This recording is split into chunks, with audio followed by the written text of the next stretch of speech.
বাংলাদেশ ইসলামী ছাত্র শিবিরকে ইঙ্গিত করে ডক্টর ইউনূস সরকারের মাননীয় উপদেষ্টা, প্রভাবশালী উপদেষ্টা, শিবিরের সাবেক সাথী জনাব মাহফুজ আলম কিছু বার্তা দিয়েছেন।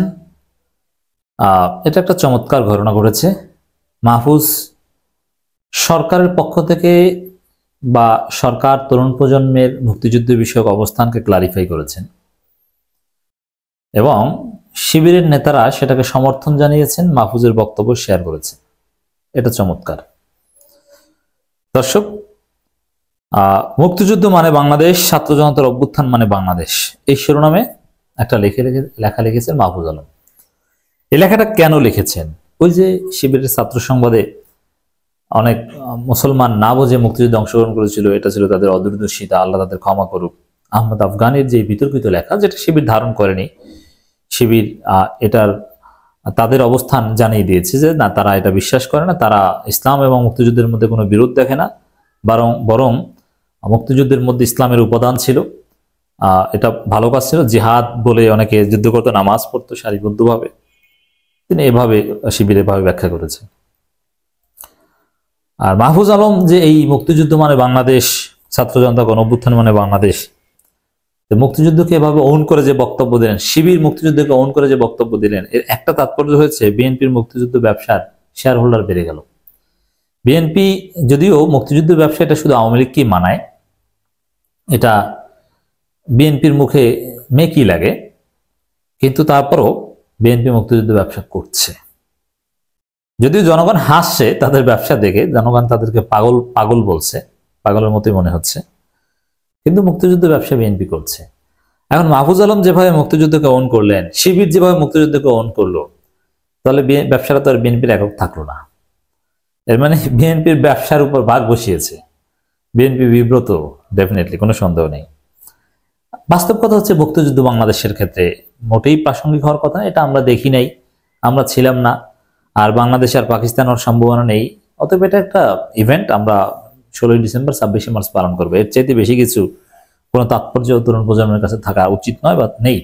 এটা একটা সেটেল, সবাই মেনে নিয়েছে মুক্তিযুদ্ধকে। কিন্তু বিএনপির ব্যবসাটাকে মাহফুজ আলম কিছুটা খেয়ে দিয়েছেন শিবির মিলে। শিবির, মাহফুজ আলম অবস্থান একই। মুক্তিযুদ্ধের পর কি হয়েছে তা নিয়ে সমালোচনা করুন, ইতিহাস পর্যালোচনা করুন।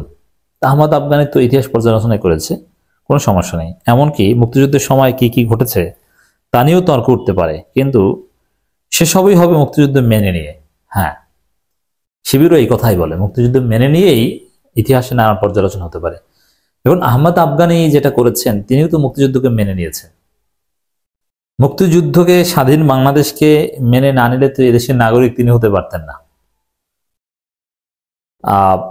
বাংলাদেশে তার এনআইডি আছে, এনআইডি, পাসপোর্ট, এগুলো কোন শর্তে পায়? তিনি গ্রেপ্তার হয়েছিলেন, জামিন পেয়েছে বাংলাদেশ নাগরিক হিসেবে। অতএব বাংলাদেশ নাগরিক হতে হলে বাংলাদেশকে তাকে মেনে নিতে হয় এবং মুক্তিযুদ্ধকেও স্বীকার করতে হয়। অতএব বাংলাদেশের সমস্ত নাগরিক মুক্তিযুদ্ধকে স্বীকার করেছে, এটা নিয়ে কোনো সমস্যা নেই। আর বাকি যেটা, সেটা ইতিহাসের পর্যালোচনা বা ইতিহাসের বাঁকে বাঁকে ভুল ত্রুটি, পক্ষে বিপক্ষে ডিবেট।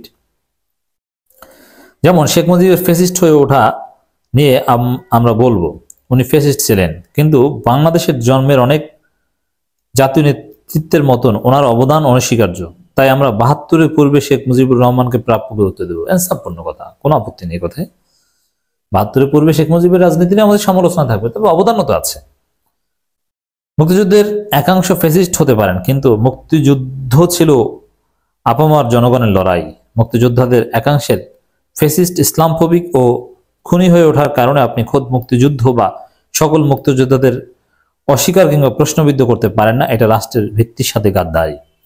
শিবিরের কথা মনে করে যে কিছু কিছু শিবির ছাত্র সংবাদের পক্ষ থেকে যে স্টেটমেন্ট দিয়েছে, সেখানে এই কথাই বলেছে যে মুক্তিযোদ্ধারা কেউ কেউ এই করেছিল, সেই করেছিল, তাদের অপকর্মকে বৈধতা দিতে মুক্তিযুদ্ধ সাইনবোর্ড ব্যবহার করেছিল, কিন্তু না, মুক্তিযোদ্ধারা সবাই খারাপ বা ইসলামের বিরুদ্ধে আমরা কিছুতেই সেটা মনে করি না। আমরা মুক্তিযুদ্ধকে স্বীকার করি। আমরা ভুলে যাই মুক্তিযুদ্ধের পরবর্তী 10 বছরের ইতিহাস ছিল ফ্যাসিস্ট, মুজিববাদী মুক্তিযোদ্ধা ও ভারত বিরোধী দেশপ্রেমী মুক্তিযোদ্ধাদের মধ্যকার লড়াইয়ের ইতিহাস। এই জন্য শেখ মুজিবকে যারা ৭৫-১৫ করে জয় বাংলা করে দিয়েছিল তারা সবাই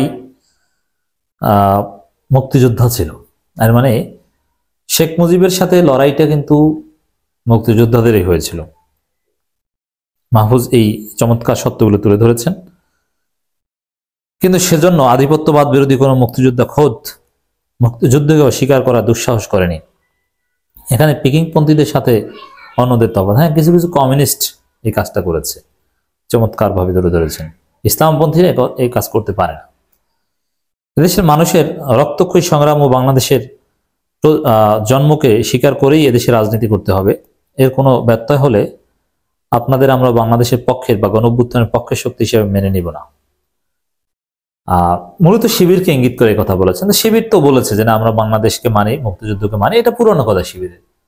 এজন্যই তো শিবির ছাত্র সংঘ নাম না নিয়ে নতুন ভাবে শিবির নামে সামনে এসেছে। এটা নিয়ে কোনো বিতর্ক, এটা মাহফুজ জানেন, কারণ মাহফুজ তো শিবির করতেন। আর এখন অভ্যুত্থান মুক্তিযুদ্ধের পরে ফ্যাসিস্ট মুজিববাদী প্রকল্পের বিরুদ্ধে অভ্যুত্থান, বাকশাল 2 এর বিরুদ্ধে অভ্যুত্থান, কিন্তু মুক্তিযুদ্ধের এই ঐতিহাসিক ধারাবাহিকতা এবং গণঅভ্যুত্থান বরং শেখ পরিবার ও মুজিববাদী প্রকল্প থেকে মুক্তিযুদ্ধেরই রিক্লেইমড হলো। বাংলাদেশপন্থীদের অবশ্যই মুক্তিযুদ্ধপন্থী হতে হবে, তবে এটাও সত্য যে মুক্তিযুদ্ধ করা অনেকেই ফ্যাসিস্ট ও তাবেদার হয়ে উঠেছিল, আর তারা ছাত্র জনতার কাছে পরাজিত হয়েছিল। মুক্তিযুদ্ধের বিরুদ্ধে যারা যাবেন তারাও মজলুম বাংলাদেশিদের বিরুদ্ধে যাওয়ার কারণে অতীতে পরাজিত হয়েছেন, সামনে পরাজিত হতে বাধ্য।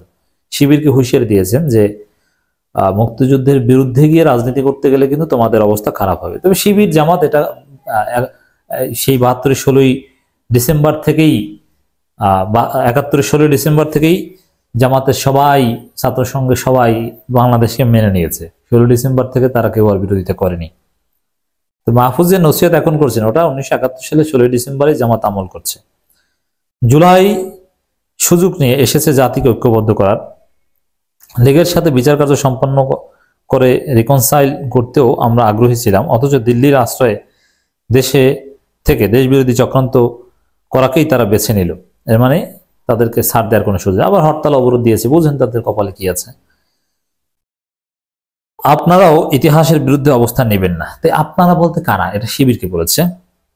শিবির অবস্থান নেয়নি, এটা স্পষ্ট করেছে বা আগেও স্পষ্ট ছিল। জাতিকে বিভাজন থেকে রক্ষা করতে অবশ্যই ৭১-২৪কে নিঃশর্ত নিরঙ্কুশ মেনে নিতে হবে।